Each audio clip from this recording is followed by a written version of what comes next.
The following video is awesome, you all should like it and praise my genius. If you don't like this video, blow me. If you do like it, blow me. Ho ho ho, yeah. That's right, bitches. This is a story about a man called Neil. Hi, I'm Neil. Neil's a fund manager, which means that people give him their money so that he can make more money. I manage money. Now that may sound like Neil's a magician, but in fact he achieves this by purchasing company shares. Company shares tend to increase in value over time, and Neil's job is to choose the shares which can deliver this growth for investors. Very attractive valuations right now. It turns out lots of people want more money, and so they go to Neil and ask him to buy shares for them. Neil takes their money and selects what he feels are good companies to invest in. Neil's been doing this for a long time, and he's developed a strategy that delivers good I returns. think that one. He focuses on large, well-established companies that pay out their profits in the form of dividends. These regular payments to shareholders make them attractive investments, and because they're regarded as stable companies, lots of people want to buy these shares.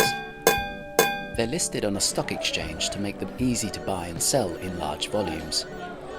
This means they have liquidity, which makes it easy for Neil and other investors to turn on the tap when they want their money back. I'm wealthy and I love it. Neil gets very good at buying shares and delivering growth for his investors. Another one bites the dust. One day he gets hired by one of the biggest investment companies in the UK, Investo Prudentia. Neil, we want you. He continues to deliver good returns and quickly builds up a reputation as one of their top fund managers. Neil, you're the best. Pretty soon, happy investors are spreading the word, and Neil becomes a household name. Neil's fantastic. Before long, it's hard to find anyone who has a bad word to say about Neil. The guy's a fucking legend.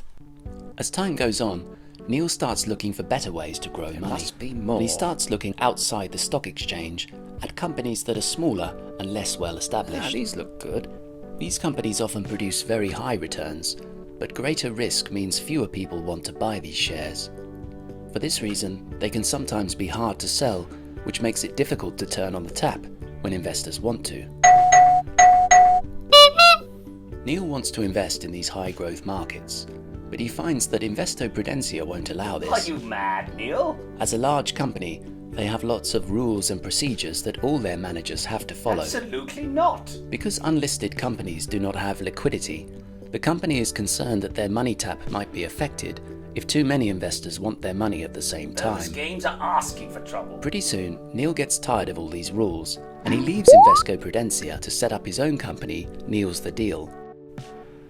Because of his reputation, lots of investors follow him to his new enterprise. We love you, Neil. Just like before, Neil has lots of money to buy shares, but now he's the boss and makes all the decisions. This is so good. He still buys shares on the stock exchange, but he also starts to buy unlisted shares in search of higher returns.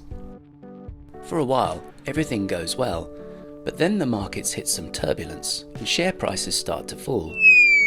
Lots of people get scared and want to sell their shares to get their money back. I was looking to sell. Neil starts getting lots of calls from his investors, asking him to sell their holdings and turn the tap on. For the shares in large listed companies, he has no problem, as there are still people who want to buy them. However, when he goes to the unlisted market, he finds that people are too concerned by the downturn to buy these smaller companies. I wouldn't touch that shite. No matter how hard he tries, Neil cannot attract alternative investors, and so he is unable to liquidate these assets. Shares? Shares?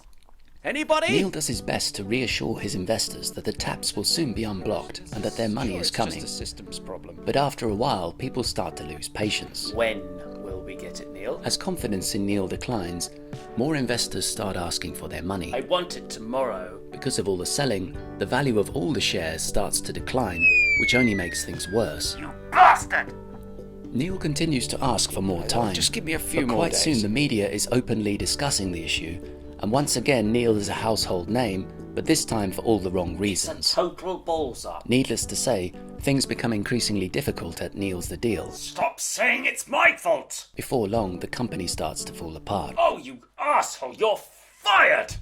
Pretty soon, Neil realizes the game's up, Shit! as a tap that doesn't release water is no good to anybody, and at the end of the day, Confidence matters in the world of investment. Hello, are you accepting fund manager applications? The name's Nigel. And so concludes the story of Neil, a cautionary tale on the importance of liquidity.